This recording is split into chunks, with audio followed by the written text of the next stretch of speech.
I need to put that in there because I often forget. And with that, we are recording, and I'm going to turn it over to our experts in Arizona to hear their presentation and their guidance and advice for what great things they're doing in Arizona. Good afternoon and welcome. I'm Kathy Raymond. I'm the State Director for Career and Technical Education in Arizona, and I want to introduce our team. I have Melinda Raffinen, who is our Transition Specialist with our Exceptional Student Services Department at the Arizona Department of Ed. Judy Balo, who is our Standards, Assessment, and Professional Development Team Lead in the CTE Department at the Department of Ed. And Molly Cohen, who is our Health Career Program Specialist.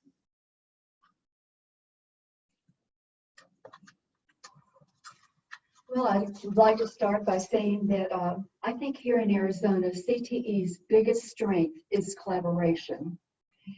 We collaborate with business and industry to develop our technical standards. We collaborate with teachers to develop what we call the blueprint for instruction and assessment. And that tool actually illustrates the relationship between our technical standards and instruction, and our technical standards instruction with our assessments. We also collaborate with our teachers to develop our statewide assessments that are known as technical skills assessments. And these assessments certify and document what students actually achieve in their program areas. So in Arizona, we have 56 career pathways or programs, and each one of those programs has a minimum requirement of 2 courses. And we have about a third of those programs also require 3 courses. So typically students may be in a program 2 to 3 years. Many of our districts expand those programs to all 4 years because CTE in Arizona is open to freshmen through seniors. We be sure that we promote various occupations within the career pathway, everything from the beginning, walking in the door, to moving up the ladder. And that also reinforces the need for continuous education, lifelong learning. Along with our education about each career, we talk about their pay, what's needed, the availability in their areas. And in Arizona, we've been able to look at our labor market data down to the regional area. And in some cases, we've just have a new software that we can look at it almost down to the zip code on the occupations available. Many of the teachers that we have in Arizona come from industry. We have a teacher certification program where if they've had 3 to 5 years of experience in the field related to what they're teaching, they can become certified to teach career and technical education. We also have coursework that they do that has been developed that includes classroom instruction, classroom management, the CTSOs, the career and technical student organizations that are associated with each program. What we find is that, especially from business and industry, those teachers that come in have preconceived notions about special education students. They hear the word special ed and they think, oh, they can't learn, when they don't even understand that it may be just reading is their disability or math, and it may not even affect the curriculum in their CTE program. We also find that with teachers that have gone through teacher prep programs too. It seems like there isn't enough training for our teachers to learn how to work with our special populations. CTE and our Exceptional Student Services Department here in the Department of Ed have worked together to increase the awareness of benefits of career and technical education to our special education students. And coming from a district just a few years ago, my challenge was having special education teachers and caseworkers understand it's not good for a student to sample and take a year of this course and a year of that course. We want them to find a program that they can achieve in, that they can learn the skills, professional skills or the workplace employability skills in that program. So we're working really hard to make sure that that the transition specialists in the schools work well with our CTE teachers, and there's collaboration, and they talk and they understand how they can work with their students so they'll be successful. We also have included ESS in our new strategic plan for CTE, which is also going to align to our Perkins V state plan. So they're an active part in our CTE life. Back to what CTE is, it's learning that works for all students.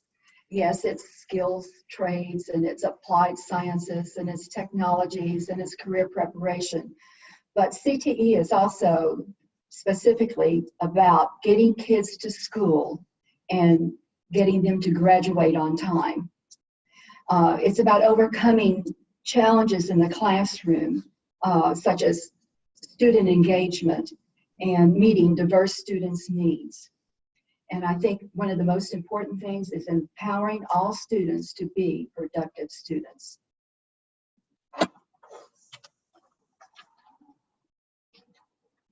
So with Perkins V, some of our goals are to increase professional development in reaching special populations, and that would include CTE teachers, special education teachers, and counselors, and especially having all three groups in the same kind of professional development so they hear the same message and understand that, yes, we can work together for students.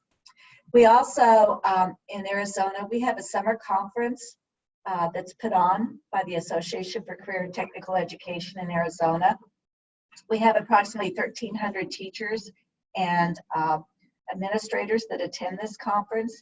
And this year, we're really encouraging our district administrators, CTE administrators, to send not only their counselors, but the special education teachers to attend the summer conference. And we think this will really help them understand the programs so that they can place students more effectively. We also promote the use of the Arizona professional skills and rubrics in our special education classes, as well as increase the application of them in the CTE classroom. And from our perspective, my name is Melinda Raffin, again, from Special Education. And from our perspective, one of the things that we've been really privileged to do is become a part of understanding the kind of the agenda of career and technical education. And so we've been talking for a long time with CTE, and it is influencing the way that we train. One of the ways that we train is what's called a regional training. And so in that regional training, some of the things we have done basically the transition planning process as a general concept, and we've been doing that for a very long time. And this year, when we were sitting down together with our team and kind of, what are the dreams and hopes we want for this regional training, where we go all over the state of Arizona and just begin to try to meet the needs of the different regions to understand the transition planning process. But what we found was that there was not an idea or an understanding of how we take the age-appropriate transition assessments and actually come up with a viable, reasonable employment MPG. And so what we began to do is to develop, based upon our collaboration with CTE, two real concepts. The first concept really just being about trying to kind of flesh out what is the data that we're collecting, so that when we try to get a child moving in the right direction in their employment goal, that we actually know how to figure that out. And so a lot of the teachers, they're really good with teaching, but they don't know how to collect that data. So one of the things that we really emphasize is the concept of the interest, preferences, and strengths being the basis for how we determine what employment options are appropriate for a student. And for that, what we talk about specifically is interest being the concept of I like it. A lot of previously, the employment goals are based on I like to watch shows with medical. So then we would make a goal about a medical, and then we would try to put them into a medical program. And so what we've been really emphasizing this last year is to go beyond that, to go beyond them saying, I like this kind of employment, or I want to be this kind of a job, to go deeper. What are they doing? What are the things that they're doing in their actual life that indicate that they have a preference, meaning they took time and effort to be able to do that? And so say I would like to become a mechanic. So are they actually working in anything? Are they changing tires? Are they changing oil? Those kind of things would be a preference data. And then from that, yielding, do they have a competency? Do they have a capability once they're actually doing these preference activities? So those three things are really what is driving our new regional training. And along with that, we did a large piece of actual career development, and we used a lot of the CTE pathways and industry to kind of drive how do you match those IPs, those interests, preferences, and strengths with an actual employment goal, and how does CTE do that, and how does VR do that? So putting those together within our training to help teachers, to help them be able to make good choices for employment goals. The next thing that we also do, so we have the big regional training where we go out to the state and we do a full 2-day training. And then we go and we do a targeted training. Targeted training is where a district says individually, not several districts together, but one district says, I have an issue with the transition planning process. I need you to come out. And then they will request us to come out, and we will determine from that how to best support them. And what we do with that is we ask them to give us some IEPs, and we have them participate in the best practice implementation project. They submit a few IEPs. We work with our rubric to score them and to see how they're doing. And then we target the training specifically to their issues. And then we go back later with the professional development and continue the training through actually giving them feedback through our rubric onto their actual IEPs. And so that is part of the targeted training. One of the cadre items that we do is an item called Collaborate Now. And so through being able to present at the CTE conference and at special education, we've had requests from districts to help us facilitate the conversation between CTE teachers, special education teachers, and counselors. And so we come out and we discuss with them through this Collaborate Now presentation that talks about different employment options. You know, we talk about customized employment. We discuss the pre-EDs. When we discuss DDD and their employment services, and we talk to the teachers, special education, as well as CTE teachers and counselors on what our employment options is for all students, not just one kind of student. And so that helps to better inform and discuss that conversation of what does employment mean for a student that has more complicated issues. That particular targeted training, we found that there was another group of kids that were really struggling. It was the kids that were the nonverbal, the medically fragile. And so we were able to partner with Arizona, which is the Arizona OT Association. They have a special interest group on transition. And that group has been able to take their observational powers as an OT and begin to come into teams and IEP and to train other OTs in the field to use their OT skills to help figure out and get that data, that IPS data that maybe a student who's nonverbal cannot give us that. So when we're making decisions about what classes we put them in CTE, what kinds of professions that they're going to do, that we begin the process with gathering the strengths and the preferences and the interests of that child and matching into something that is a viable, reasonable employment goal. And the third thing that we do is ASCOP. ASCOP is the Arizona Community Practice on Transition, and we partner with Behavioral Health. We also partner with OCEAN, which is Office of Children of Special Healthcare Needs. We also partner with DCS, which is what was formerly known as CPS. We also work with Raising Special Kids, which is our PIN, our Parent Information Network. And we, all of us together, come together with VR and DDD, and we take initiatives on to help transition in our state. From that, we have our local communities of practices, and then they tackle issues to help with that transition as well. And so part of that is having those PD presentations on how do we find a good, viable employment option for students? How do we partner with CTE and get those conversations starting from the state level as well as the local level?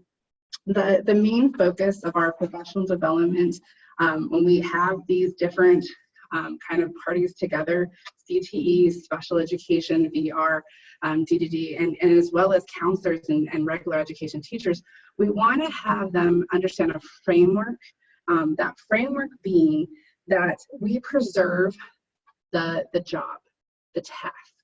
When you look at this picture that is in front of you right now, we use this as kind of a springboard to show that the what, the task, the job is preserved for every person, and that every person has an option and an availability to work, to do the task. What changes, what we're asking CTE teachers and special education teachers to be able to be creative about is the how.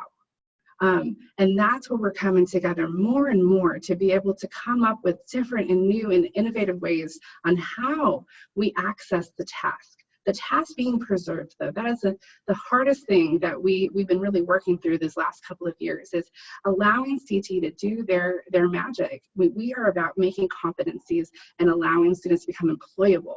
In order to do that, we have to match up the right accommodation, the right assistive technology, and the kid's actual strengths together, and help that kid to preserve that job that they want to do. The next thing that we do, that really, here's an example of a project that we had. It's a CTE conference. We speak to their conference, but at our conference, we have been taking CTE and having them come to our conference. And one of the things that we wanted to highlight is individuals with disabilities in actual Arizona who are working in professions. And in this particular person that you see on the screen, her name is Jessica Cox. She is the first armless pilot, and she has written a book, and she was born without arms, and she has written a book called Disarm Your Limits. And so we had a poster for her and various other individuals who are successful in their field, and they are telling their story of how they went from having a barrier, having a disability in the workforce, and how they accessed accommodations, assistive technology, where they preserve the actual what. That task, that job, this person had to become a pilot, but what did she do to get from having that barrier to being able to actually work in the field and be able to be certified as a licensed pilot? So this is just one example of different posters that we had up to kind of give that vision to our parents, to our students, to our teachers. Within that, I mean, we're utilizing JAN in all of our trainings, especially the cross agency ones, where we get the CTE and Special Education and general ed teachers and counselors together. We talk about the job accommodation network. We do not always have, as teachers, the newest knowledge about what kind of accommodations are out there, and we are stressing that we need them to be industry standard accommodations, ones that the ADA will be able to transfer and translate into the actual job market. And so in that case, we want to advertise the utilization of JAN, and we take that into our trainings and teach them about the SET model and how we have a conversation about those industry-specific accommodations, and how we talk to them, and how we can get ideas to bring that back into the IEP team.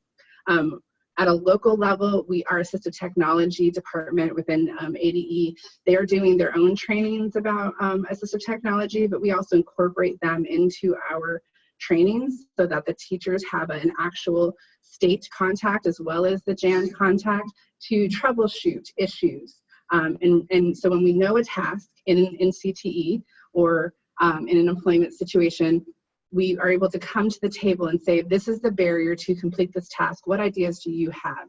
And these are live people. So Jan is a live person they can talk to, as well as our assistive technology team. And they can actually work with school districts. When they identify a potential tool, they are allowed to use a lending library for free. And so a lot of states have that, but Arizona's lending library is alive and well. And they are able to, for 4 weeks, try out different assistive technology. They get the mailing free, the use of it's free, and then they can continue to return that until they find the right technology to assist that student to work effectively in that work environment and to reach those competencies. We of course always use the NTACT predictors. That we have videos that we've created that support that concept of what are the things that are evidence-based to allow students to work and to do the things that they need to be competent in the field. Lastly, we have had many different opportunities to, again, our team, my team of transition specialists, have been invited to the CTE conference to speak about accommodations in the workforce, as well as Kathy Raymond, our director, has also come to our transition conference and spoke to how to best understand CTE, how to best work with the teachers, and given that kind of open door policy to allow us to have a dialogue where it's not two departments, that we really are accessible and available to our state. Wow, Melinda. Focusing now a little bit on our technical skills assessments. Kathy mentioned earlier that we have something around 56 programs. And for each of those programs, we have a technical skills assessment. This assessment is for all students completing their program. The assessment itself is made up of 100 items. They're multiple choice items. They are written by our teachers. So our teachers come together and talk about their standards and what the content of those standards means to them, how they teach that content, and then develop multiple choice questions. Again, each assessment is 100 items. 20 of those items are field tested items, and 80 of those items are what we call operational items, and it's those 80 items the students are actually graded against. Our current pass score is set at 60%, so 60% of 80 items. For all students who pass the assessments, they receive a congratulatory letter and a certificate that's endorsed by Arizona's industry. And I recently asked the question of about how, if teachers and administrators felt that their students valued the letter, the congratulatory letter, and the certificates, and just under 50% said they felt that they did, and that means a lot. I actually had a student call and ask if they could have an additional copy of their certificates to take on an interview with them, and found out later that the interviewer was very impressed with that certificate and what it stood for. And the student actually got that job. So that was really great to hear. Our assessment data is used to meet state and federal accountability requirements. The data is also used by our districts and our schools and the people within those schools and districts to inform program instruction and improve student learning. And most recently, we are very proud to say that passing the state assessments is now a very important criterion for school A to F report card.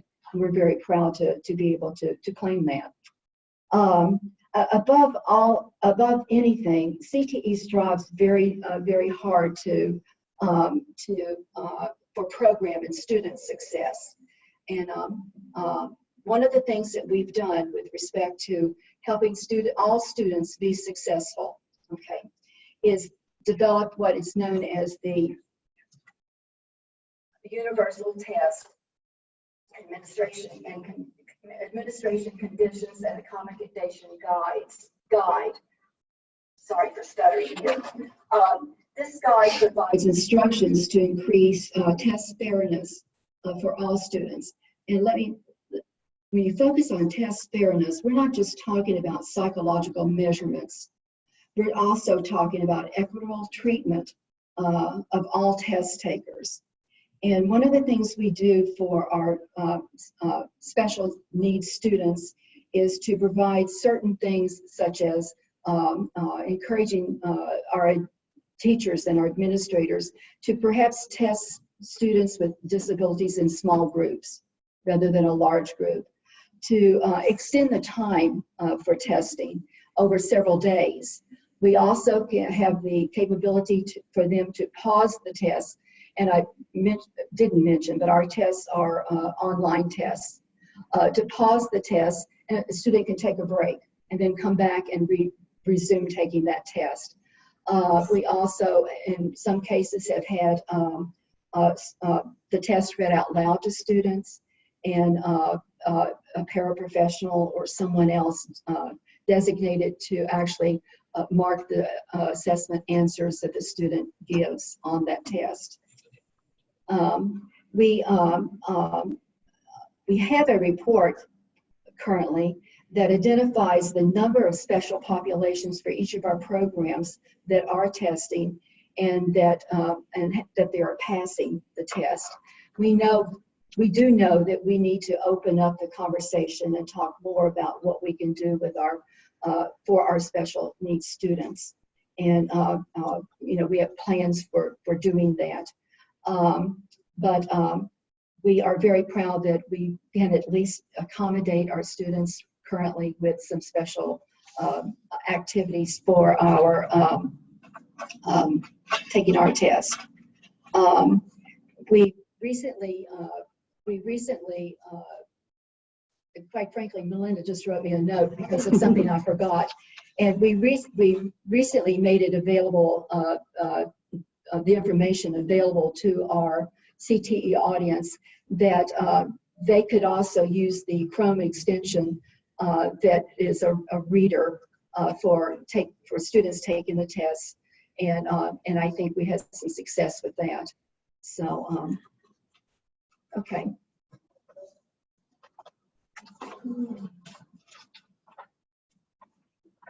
Everyone, as you mentioned before, my name is Molly Cohen, and I am the program specialist for our health science technologies programs here in Arizona.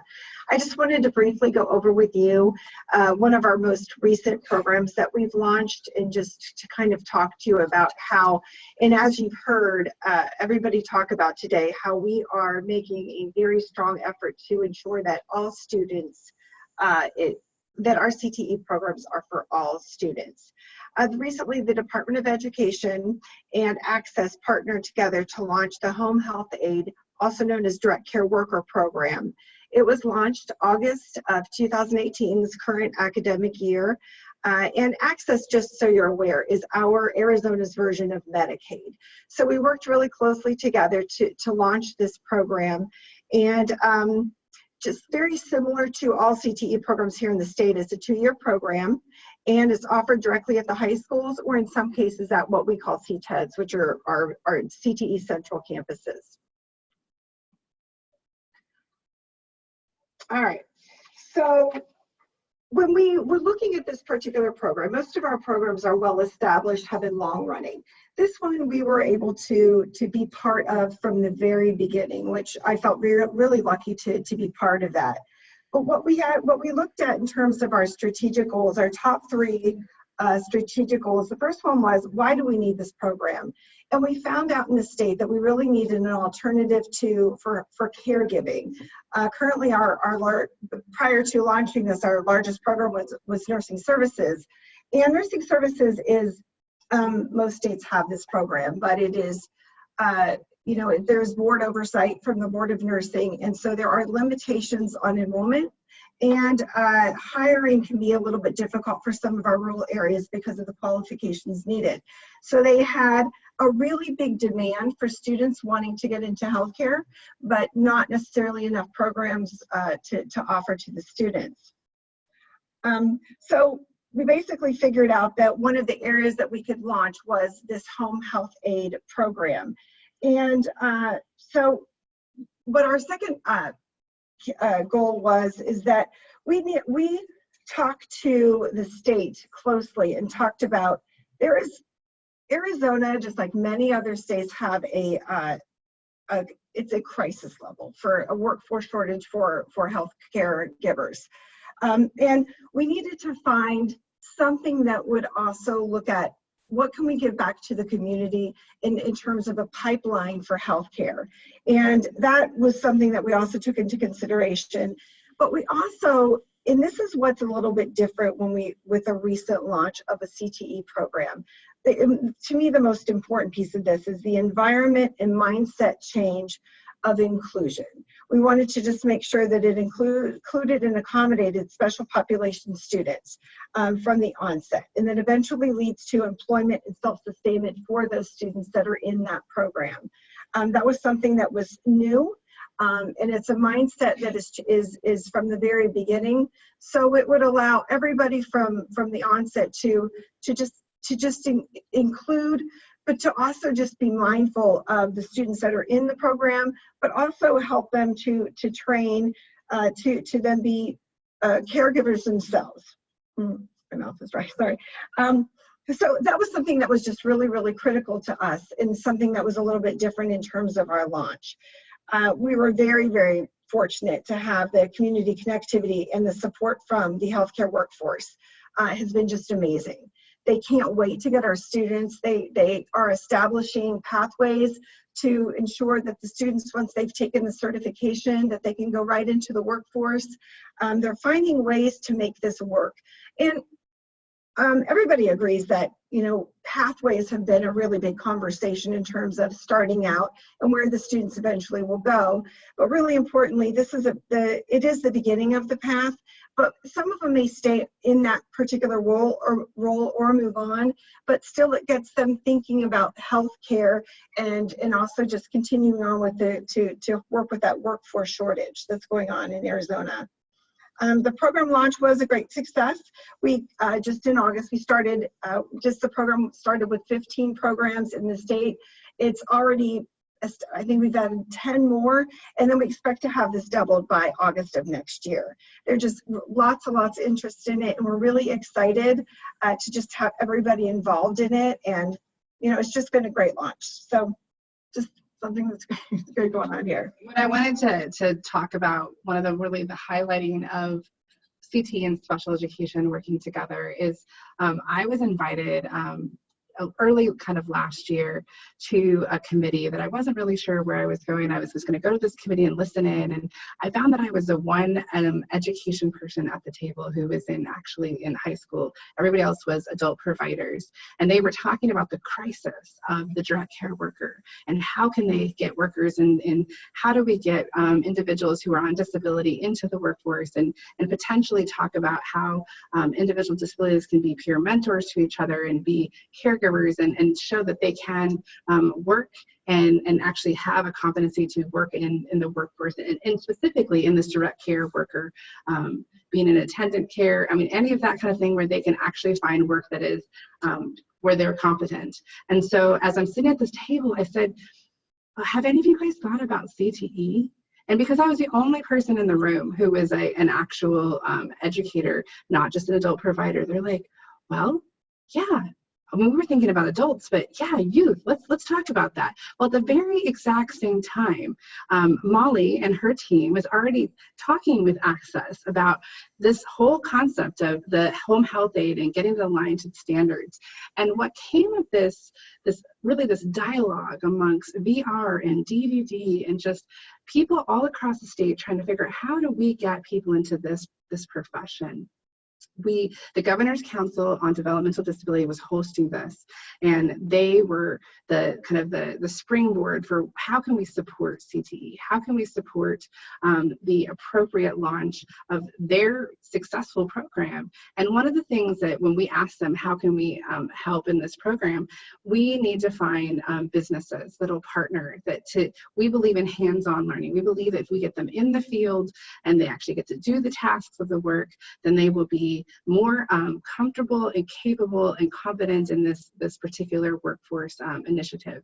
And so we set off with committees, and we have an actual 2 committees. One where we were working with the older kids, the ones who were in the transition TSW kind of 18 to 22 crowd, where we were working with some people to help them get some connection to businesses. But then we turned around and we asked the local school districts, how can we partner with you? And one particular innovative district, very high in the state, who is really trying to get work onto the reservations.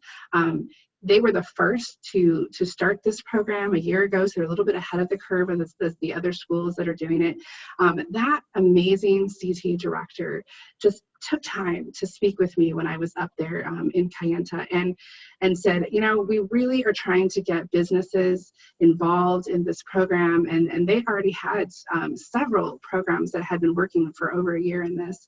And so that developmental disability group and that work group has been working ever since then to partner businesses and CTE to allow for every student to be able to have an opportunity for hands-on learning, which the concept of how that Developmental Disability Council came into that is that if every student has hands-on abilities, hands-on opportunities, then our students with some will be successful as well. And so being able to kind of work together in a viable launch of a program to support the good work that they're already doing and come alongside of them and partner with TSW programs, partner with VR counselors, and partner with businesses, local community businesses, and get that conversation happening. That is one of the examples of things that we're kind of just starting out and trying to help best support our students and all students be a part of CTE in a meaningful way, where they come out with the competencies and can pass the test and actually work in that workforce. That concludes our portion of this. We are going to open it up for questions. And so we're ready for you. Okay, I was unmuting myself. This is Deanne again. And we have several questions have come in, but actually questions about sharing some of your resources. I'll ask first. And we have an option when we can share them on the website along with your PowerPoint. They would like the seeing if they could get a copy of the rubric and the technical skills assessment. And then also Bonnie from Arkansas, she's interested in the videos on the predictors and EVPs that was mentioned for that. Are those shareable? Absolutely. Well, I want to say that the technical skills assessment itself is not shareable, but we can give you some tips, and Judy can be happy to talk with any of the CT directors out there who are wanting to know more about that. They can call her and speak with her directly.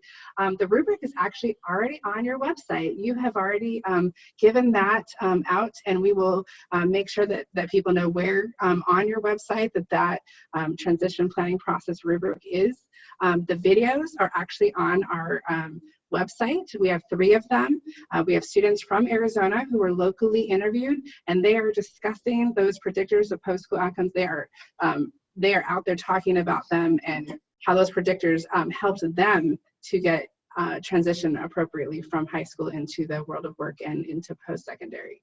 So we have three videos that are on our main website. Great. And so I'm going to go to some other questions.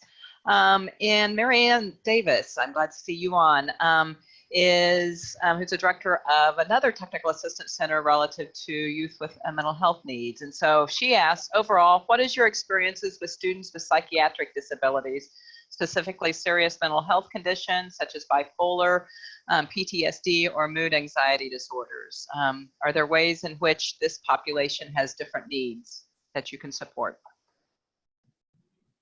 One of the things that we are doing as transition specialists specifically, in all of our initiatives, we partner with behavioral health at our ASCOP, and ASCOP is informing how we do PD and how we support those students. Specifically, we have one particular person on our ASCOP who is in charge of the SMI adult population, so that kind of voice is represented into the work that we do, and we are happy to connect them if they are interested in speaking with some of the ASCOP people and get some ideas for their state.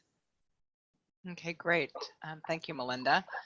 And Gloria from Colorado has asked, based on this year, or how many students with disabilities are enrolled in these CTE courses? And then do you have data yet this year for if they're passing the classes?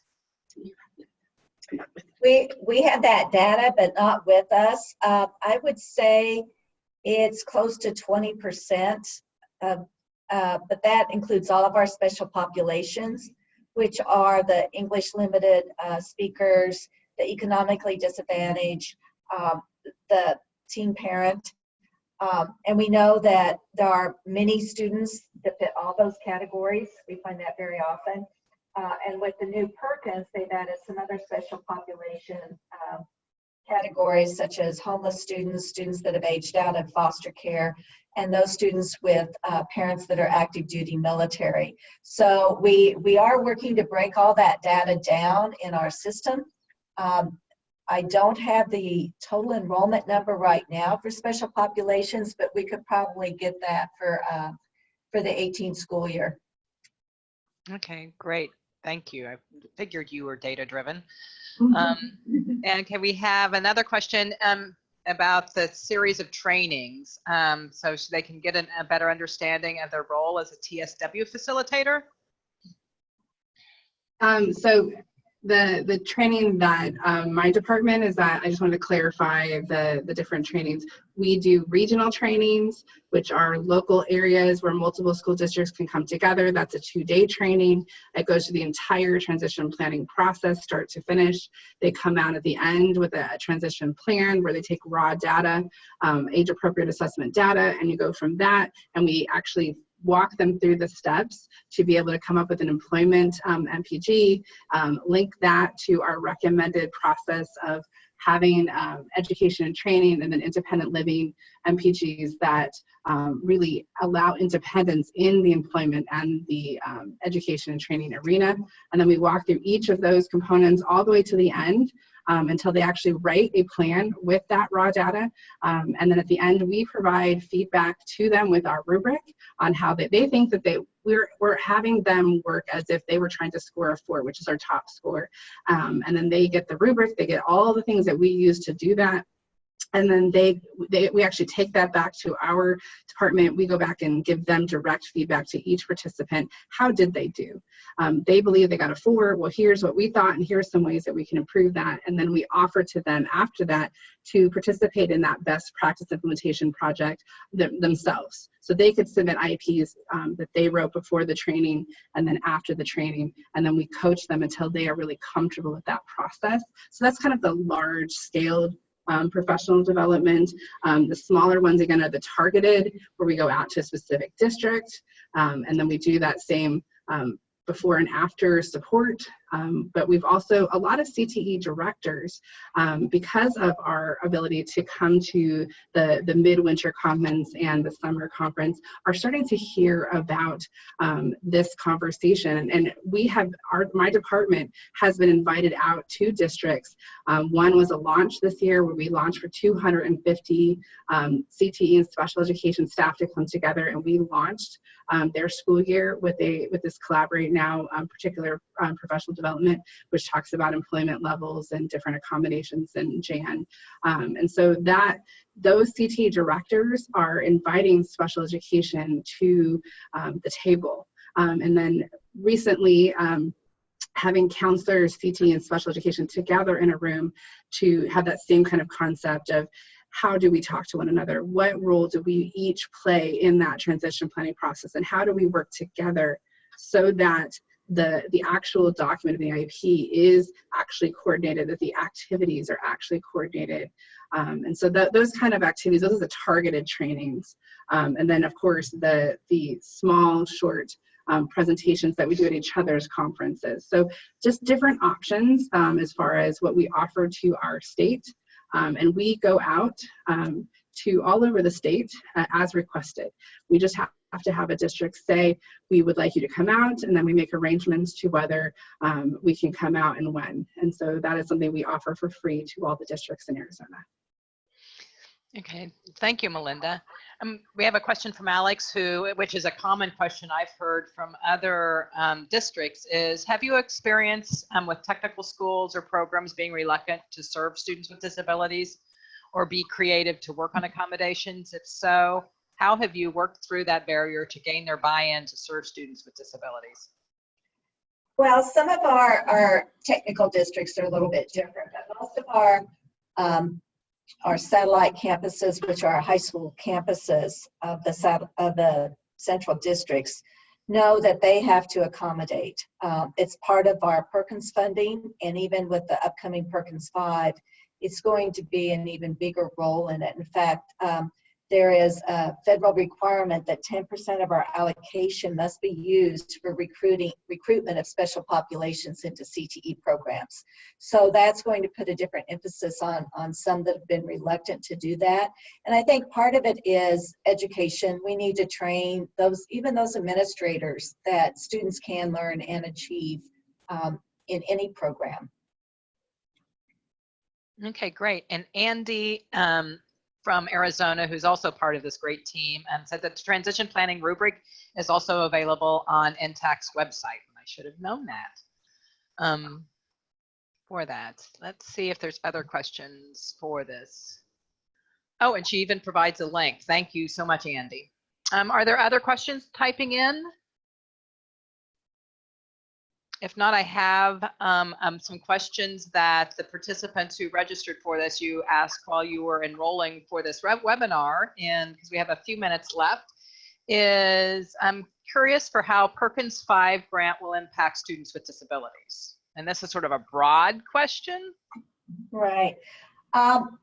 With the emphasis on it, I think students, and I believe there was another question about students who leave high school with a certificate of completion. When they take a CTE program, they're going to learn the employability skills. Here in Arizona, we call them professional skills. So they will learn those skills and also just technical skills that will enable them to go out into a workplace and have some of those skills that will help them be successful. So I think that those two questions kind of roll together. Yeah, also our high school grade for ESSA, 20% of that is based on career and college readiness. And part of that is if a student completes a CTE program sequence, so if it's a 2-year program or a 3-year program, and they pass the assessment, they will attain 1.25 points out of 2 towards that grade. So that is a big boost for a lot of our districts. And I think as going forward, we're going to see a lot more effort in accommodations for our students and the assistance that they need. Right, and I just posted the link that Andy had posted to us for to find the rubric for that. Great. So are there any other questions?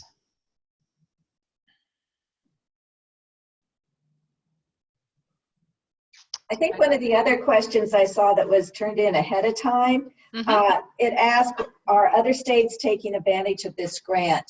All 50 states and all the U.S. territories receive the Perkins funding. And actually the official name of that is Strengthening Career and Technical Education for the 21st Century. But with that being a mouthful, we call it Perkins V. So all states and territories do receive Perkins funding. They have to write the grants. The big emphasis on it now is on the success of special populations. And like I mentioned, there's a certain amount of our allocation that has to be set aside for the recruitment of special populations in our classrooms. And I would say typically on the high school level, most of those special populations are going to be our special ed students, along with the economically disadvantaged, our highest rate there. Okay, great. Also another important part of going forward on Perkins V is every district will have to do a comprehensive needs assessment. Part of that assessment is looking at the data and studying their data on the achievement gaps of their special population groups. So that's going to bring it to the forefront. Our goal is to have professional development for our districts and CTE teachers and special ed teachers to help them, help our students become more successful. Great, thank you, great information.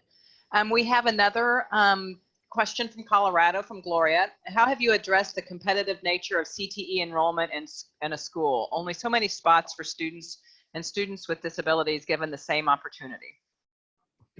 Well, in Arizona, typically it's not as competitive as it might be in others. It depends on when a student enrolls in the class or registers for that class. It will depend on the available space and seats in that classroom.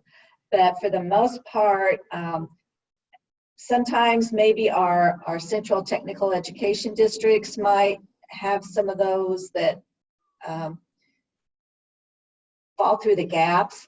But for the most part, with the special ed teachers and caseworkers and counselors working together, there's no real strict requirements. We're not allowed to put any subjective requirements on a class. So they're open to every student. Great, thank you.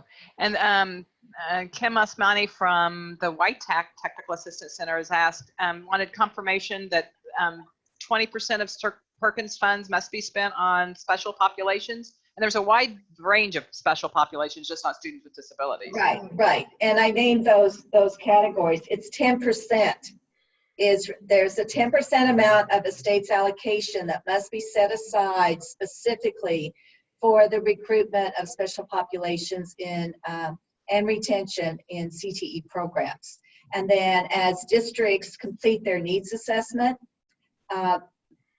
part of that needs assessment, the requirement is to look at the data of the success and trying to look at those gaps of our special populations, which typically are going to be mostly our special ed students in high school. So those are the amount of a local district putting into special education will vary from what that district need shows. Great, thank you. And we have another question. And any suggestions for how to use those funds to assist with recruiting special populations? Well, you know, we try to make sure that any recruiting material is unbiased. But those are the strategies that we're going to be working through going forward.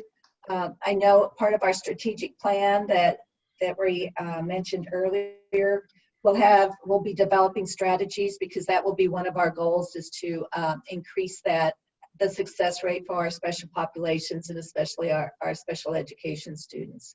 So anybody that wants to share those strategies, we will work. But I think the main thing is just communication and the understanding that students can learn these programs, they can be successful in them, and changing that paradigm that just because a student's special ed doesn't mean that they can't learn. And as a parent of a special needs student and another one that's on the spectrum, sometimes you have to really fight. So it's working with parents too, to let them know that their students can achieve and should have every opportunity in these programs. Great. I wanted to speak a little bit to that. One of the things that we've done to try to help increase special education participation in CTE is we invited several CTE programs into our transition conference. We had them come to the parent event. We are one of the conferences that have parents and students with disabilities come to our professional transition conference. And we have an evening event where we have a child and youth event, and we also have a parent event. And so we had virtual welding come in and talk to the parents.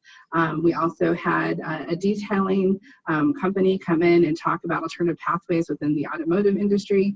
And we also showed a video that we highlighted different employment accommodations and people who were using assistive technology within their real life and at work. And we were utilizing different businesses that were doing that, kind of looping that video so that the parents sitting in that parent session could go over and talk to assistive technology about specifically accommodations for college, accommodations for work. And so just getting that awareness out, we were partnering specifically with that. Another concept is we've been talking to students who are in CTE and getting their take on how they are being successful in CTE and how CTE is really working for them. And so kind of in the works is kind of a mini video as well, where students with disabilities are talking to other students in a video and saying why that worked for them, why that style of learning, why that type of learning. And it's all different kinds. We have a concept called Project Search, which is really a great program here in Arizona. And if you're interested, please contact us and we'll tell you more about it. And that's it's at one of our CTEDs. And two of the CTEDs, one in Tucson, one here, and they were helping equip the students with more severe disabilities become employable and get into the workforce. And a lot of these kids are 18 and above, and they are really working very well with distribution and logistics. And we have one program that is a hotel program. It's the hospitality and a medical one down in Tucson. And so these are just different ways to get all different students into CTE and get that word out from one peer to another, from industry to parents, as well as talking to counselors. Counselors are a huge part in getting the right information to parents and to students and helping with that perfect fit.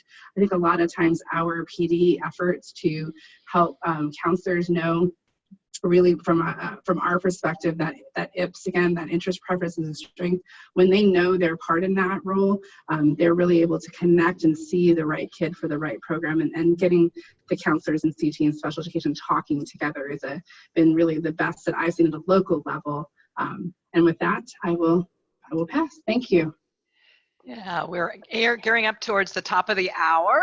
And so I have provided the evaluation link in the chat box for you to complete. You'll also receive an email 24 hours from now with that. But as you know, it's like if you're like me, I will not respond to it if I get the email later. So if you take a few minutes now, it'd be great.